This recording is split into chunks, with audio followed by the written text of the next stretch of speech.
ഉത്തരാഖണ്ഡിൽ ട്രക്കിംഗ് അപകടത്തിൽ മരിച്ചവരിൽ ചെർപ്പളശ്ശേരി സ്വദേശിനിയും സെക്രട്ടറിപ്പടി വാക്കേക്കളം വീട്ടിൽ വി കെ ചന്ദ്രന്റെയും സരസ്വതിയുടെയും മകൾ വി കെ സിന്ധുവാണ് മരിച്ചത്. 45 വയസ്സായിരുന്നു. ബാംഗ്ലൂരിൽ താമസിക്കുന്ന സിന്ധു ഡൽഹിയിൽ സോഫ്റ്റ്വെയർ എഞ്ചിനീയറായിരുന്നു. ഉത്തരാഖണ്ഡിലെ സഹസ്ര തടാകം മേഖലയിൽ ചൊവ്വാഴ്ച രാത്രി മോശം കാലാവസ്ഥയെ തുടർന്നാണ് മലയാളികൾ ഉൾപ്പെട്ട ട്രക്കിംഗ് സംഘം അപകടത്തിൽപ്പെട്ടത്.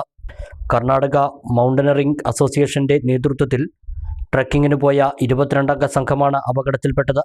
സംഘത്തിലുണ്ടായിരുന്നയാളാണ് ചെർപ്പശ്ശേരി സ്വദേശിനി സിന്ധു. ബാംഗ്ലൂരിൽ താമസിക്കുന്ന സിന്ധു ഡൽഹിയിൽ സോഫ്റ്റ്വെയർ എഞ്ചിനീയറാണ്.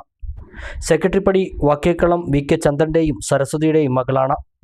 ഭർത്താവ് വിനോദ്. 2 മക്കളുണ്ട്. സിന്ധു ഉൾപ്പെടെ സംഘത്തിലെ 2 മലയാളികളുടെ മരണം സ്ഥിരീകരിച്ചിട്ടുണ്ട്.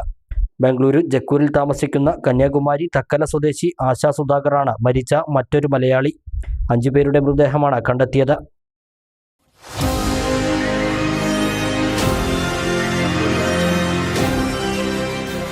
കൂടുതൽ വാർത്തകളും വിശേഷങ്ങളും അറിയാൻ പേജ് ലൈക്ക് ചെയ്യൂ.